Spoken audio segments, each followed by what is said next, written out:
नमस्कार दोस्तों, मेरा नाम है वरद विजय सभान और मैं आप सभी का मेरे YouTube चैनल में स्वागत कर रहा हूं। दोस्तों, जितना अच्छा टीम इंडिया का परफॉर्मेंस इस वर्ल्ड कप में अभी तक रहा है, उतना ही बुरा, उतना ही खराब मैनेजमेंट, खराब इवेंट मैनेजमेंट बीसीसीआई का इस पूरे वर्ल्ड कप के दौरान रहा है। कहने के लिए तो बीसीसीआई पूरे वर्ल्ड में सबसे अमीर क्रिकेट बोर्ड है, लेकिन इसका स्वभाव इस इवेंट को लेके खास करके जिस तरह का बीसीसीआई का स्वभाव है, उससे मुझे हेरा फेरी 2 का अक्षय कुमार याद आता है कि अक्षय कुमार जब बोलते हैं पैसा पैसा पैसा पैसा पैसा ही पैसा होगा। क्या चल रहा है भाई पूरे इवेंट में। अगर किसी भी चीज को सबसे नजरअंदाज कर दिया होगा तो वो है इस क्रिकेट के फैंस, हार्डकोर फैंस, जो टिकट्स के लिए दर दर की ठोकरें खाकर अगर कैसे भी नसीब उन पे मेहरबान हो गया और उन्हें टिकट मिल गई तो वो स्टेडियम पहुंच जाते हैं। हाँ, अगर आप एक स्पेसिफिक पार्टी के कार्यकर्ता होगे तो आपको टिकटों की वहां खैरात बढ़ रही है, क्योंकि इन्हें इवेंट नहीं करना है, इन्हें वर्ल्ड कप ऑर्गेनाइज नहीं करना है, इसमें वहां भी अपने पार्टी का प्रमोशन करना है। और ये मैं झूठ नहीं बोल रहा हूँ, ये आप किसी से भी जाके पूछ सकते हो कि 40-50 हजार टिकट्स नरेंद्र मोदी स्टेडियम में तो आराम से बांटे गए थे। और हर एक स्टेडियम में स्पॉन्सर जो होते हैं उनका एक कोटा होता है, उस स्टेट क्रिकेट बोर्ड का एक कोटा होता है। लेकिन जब बुक माई शो पे ऑनलाइन टिकट्स बिक्री की जाती है, अभी आज पुणे का मैच है, पुणे का कैपेसिटी है कुछ 38 या 40,000 आई गेस, अगर कुछ ऊपर नीचे होगा तो आप कमेंट्स करके बताइएगा। लेकिन जब ऑनलाइन टिकट्स की बिक्री होती है तब ऑनलाइन केवल 8-8,500 टिकट्स ही बेचे जाते हैं और उसके ऊपर हमें URNQ का एक बड़ा लंबा चौड़ा मैसेज दिखाई देता है। किसी तरह से अगर हम क्यू को काट भी लिए और एक हमें वो प्लान दिखाई भी दिया, उसके बाद सॉरी कुछ प्रॉब्लम आ गई है तो हम टिकट सिलेक्ट नहीं कर सकते। कभी कभी पेमेंट में भी प्रॉब्लम आ जाती है। मेरे साथ खुद के साथ ये हुआ कि अभी इंडिया बांग्लादेश के मैच के दौरान क्यू से तो मैं निकल गया बाबा, मुझे स्टेडियम का प्लान भी दिखाई दिया, मैंने सीट भी सिलेक्ट कर ली। जब मैं पेमेंट करने ही वाला था तब सॉरी कुछ तो प्रॉब्लम हुआ है और मुझे वापस स्टार्टिंग के इंडिया मैचेस के पेज में भेजा गया। सो पूरी तरह से फालतूगिरी चालू है और मैं अभी आपसे शेयर करने वाला हूँ 14 तारीख को जब मैं नरेंद्र मोदी स्टेडियम पहुंचा था इंडिया वर्सेस पाकिस्तान मैच देखने के लिए, तो किस प्रकार से वहां पे लूट रहे हैं हर एक ऑडियंस को। जो वहां पे गई थी मैच देखने के लिए उन्हें तो इस बात का अंदाजा होगा ही, लेकिन अगर आप वर्ल्ड कप के मैचेस प्लान करने वाले हो तो आप इन सब चीजों को ध्यान में रख के ही अपना बजट प्लान करना। अभी मैं आई थिंक 21 तारीख को इंग्लैंड वर्सेस साउथ अफ्रीका का वानखेड़े में मैच है, वो मैं देखने वाला हूँ। तो मैं कंपेयर करूंगा कि जो प्राइजेस है नरेंद्र मोदी स्टेडियम के और वानखेड़े के वो सेम है या फिर कुछ डिफरेंस है, और उसके बारे में मैं आपको बहुत ही जल्द जानकारी दूंगा। सो कैसे वैसे झक मार के मुझे टिकट्स मिल गए, मुझे और मेरे एक फ्रेंड को। हम लोग वहां पे स्टेडियम पहुंचे। हाँ, कुछ अच्छी चीजें भी है। अब मेरा फ्रेंड जो है वो फिजिकली डिसेबल्ड था, तो पार्किंग पार्किंग का एक बड़ा स्कैम। पार्किंग पहले हम लोग ने बुक किया, वो 300 रुपए भरे, 295 टू बी एग्जैक्ट। मैच से 12 घंटे पहले यानी कि 13 अक्टूबर की रात को 9:30 या 10 बजे हमें मैसेज आता है कि सिक्योरिटी रीजंस की वजह से सारे पार्किंग जो है वो कैंसिल कर दिए गए हैं।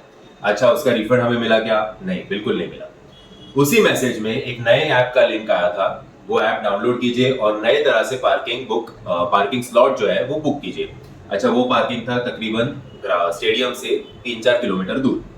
अभी वो ऐप भी एंड्रॉइड के कोई भी फोन पे ओपन नहीं हो रहा था, वो ऐप केवल और केवल एप्पल के फोन पे ओपन हो रहा था।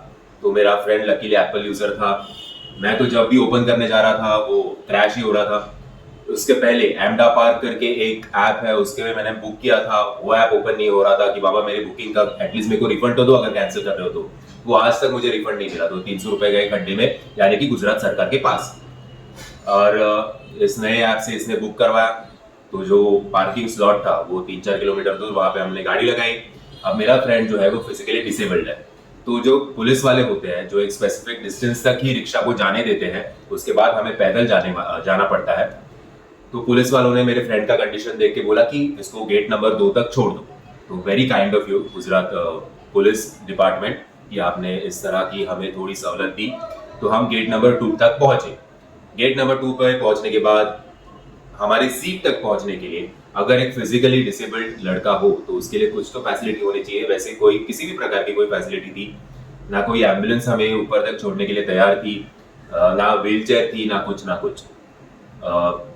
मेरा फ्रेंड बेचारा 5 मिनट चलता था एक जगह बैठता था, 5 मिनट चलता था एक जगह बैठता था, सांस लेकर फिर हम लोग आगे बढ़ते थे। बीच में एक पुलिस वाला हमें दिखाई दिया। उस पुलिस वाले से मैंने कहा कि साहब आपके किसी बाइक पे अगर आप मुझे हमें इस मेरे फ्रेंड को ऊपर तक छोड़ दोगे तो काफी अच्छा होगा। तो वो पुलिस वाला उल्टा हमें ही लेक्चर देने लग गया कि आपको समझ आना चाहिए कि कौन एबल है और कौन डिसेबल है, आप ऐसे मैच देखने क्यों आते हो, घर पे बैठ के मैच देखो एसी में मस्त टकाटक। तो हम लोग ने बोला अरे जाना बाबू, तो पका मत, हेल्प करना है तो कर वरना अपना रास्ता ना। तो वो चला गया बंदा। मेरा फ्रेंड को इस मैच का इतना जुनून था, तो फर्स्ट टाइम स्टेडियम में आया था, कि उसने पूरा अपने विल पावर के साथ वो सीट में बैठ गया स्टेडियम के। अभी वहां पे डिसेबल्ड लोगों के लिए जो टॉयलेट्स बने थे, वो टॉयलेट तो 3-3 टॉयलेट होने के बाद बावजूद एक भी टॉयलेट ओपन नहीं था। तो जो जो नरेंद्र मोदी स्टेडियम में गए हैं उन्हें पता होगा कि टॉयलेट के लिए आपको एक तो सीढ़ियों से ऊपर आओ जहाँ पे पूरा वो लेवल होता है, फिर बाद में नीचे सीढ़ियों से उतरो, फिर बाद में चल चल के टॉयलेट के पास जाओ। अभी वो बेचारा फिजिकली डिसेबल्ड लड़का इतना ऊपर चढ़ के, फिर नीचे उतर के, फिर टॉयलेट में जाके, फिर इधर आके, फिर ऊपर चढ़ो, फिर अपने सीट के पास जाओ। तो काफी हेक्टिक हुआ। उसके बाद जो बड़ा स्कैम हुआ, आई थिंक जो स्टॉल्स लगते हैं उस स्टेडियम में, एक एक मैच के बाद वो लोग तो एक एक घर गुजरात में आराम से लेते होंगे, मुझे तो ऐसे लगता है, क्योंकि पेप्सी का या थम्स अप का इतना सा ग्लास जो नॉर्मली 30-40 रुपए में आता था वो 100 रुपए का, पॉपकॉर्न इतनू से 100 रुपए के, अपना वो कॉर्न मसाला रहता है वो इतनू सा कप 100 रुपए का, आइसक्रीम 150 रुपए के, कहने के लिए पानी की बिस्लरी का बाल्टा जो रहता है वो ऊपर रखा था, लेकिन उसके लिए आप सीट से ऊपर चढ़कर जाओ और जब तक आप चढ़ के जाओगे तब तक वो बाल्टा खत्म हो जाता था, और बाद में रुको कि अगर अगला बाल्टा आएगा नहीं आएगा पता नहीं। अगर आपको प्यास लगी है तो बिस्लरी खरीदो, 20 रुपए की बिस्लरी 100 रुपए में, 100 रुपए की बिस्लरी खरीद कर आप वो बिस्लरी का बॉटल सीट तक नहीं लेके जा सकते, क्योंकि परमिशन नहीं है, पुलिस वाले वापस भेज देते थे कि बॉटल अलाउड नहीं है। क्योंकि ठीक है कोई कोई पागल लोग बॉटल बिटल फेंक के मारते हैं, लेकिन इतनी सारी मुश्किलों का सामना करके जब एक मैच हमें देखने मिलता है, वो मैच हम प्रॉपरली एंजॉय भी नहीं कर पाते। अच्छा, इतना बड़ा स्टेडियम, मतलब कहने को तो वर्ल्ड्स लार्जेस्ट कैपेसिटी होल्डिंग वाला स्टेडियम, कुछ 1,35,000 या 38,000 की कैपेसिटी होल्ड करने वाला स्टेडियम, लेकिन इतना गंदा मैनेजमेंट मैंने आज तक नहीं देखा, क्योंकि सिर्फ 3 गेट्स इतने बड़े स्टेडियम के लिए, इतना बड़ा क्राउड जो आएगा वो केवल 3 गेट से ही बाहर और अंदर निकल पाएगा। तो उसकी वजह से कंजेशन इतना हो रहा था कि हमें उस स्टेडियम से बाहर निकलने में काफी टाइम लग गया, और अंदर घुसने में हम तो पहले आ गए थे इसलिए ठीक है। उससे अच्छा तो उससे काफी छोटा वानखेड़े है जो काफी अच्छी तरह से मैनेज किया गया है, क्योंकि वानखेड़े में अंदर और बाहर जाने के लिए 8 गेट है, 8। सो हर एक क्राउड जो है वो अच्छी तरह से डिवाइड होकर अंदर और बाहर जाता है, ना कि सारे के सारे बंदे एक ही गेट में आए। मैं वही सोच रहा था अगर कल को कुछ हुआ उस स्टेडियम में, समझो आग लग गई या कुछ अर्थक्वेक आ गया या कुछ अटैक हुआ, उसके बाद अगर ये सारी क्राउड केवल इन 3 गेट से बाहर दौड़ेगी बाहर निकलने के लिए, तो आधे लोग तो एक दूसरे के ऊपर चढ़ चढ़ कर ही मर जाएंगे। सो ये सारी गंदी चीजें हैं, बट क्रिकेट की दीवानगी इतनी है कि लोग बाबा पहुंच जाते हैं। मैं भी उसी दीवानों में से एक था, लेकिन जिस प्रकार से वहां पे लूट मची है, स्कैम हो रहा है, और ये काफी गलत चीज है कि आप जो फैंस इतने जिनको ये मैच देखना है, जो काफी पहले से प्लान कर रहे थे ये मैच को देखने के लिए, उनके साथ ऐसे बर्ताव किया जा रहा है। और जो एक स्पेसिफिक पार्टी के सपोर्टर्स है उन्हें रेड कारपेट बिछा दिया जा रहा है। सो ये काफी डिसअपॉइंटिंग है। अगर आपको भी मेरे जैसे अनुभव आया होगा तो आप कमेंट्स के माध्यम से हमें बताइएगा, और अगर आप मेरे अनुभव से या मेरे इस कमेंट से डिसएग्री करते होंगे तो भी मुझे कमेंट्स के माध्यम से बताइएगा। और अगर आपको ये वीडियो पसंद आया होगा तो इस वीडियो को ज्यादा से ज्यादा लोगों तक पहुंचाइएगा, क्योंकि हम लोग मैच देखने इतने पागल हैं, इसी का फायदा ये बीसीसीआई उठा रहा है। अगर हमने इन इवेंट्स को बॉयकॉट करना शुरू कर दिया तब इनकी अकल जो है वो ठिकाने आएगी। तो मिलते हैं किसी अगले वीडियो में, तब तक जय हिंद, जय महाराष्ट्र।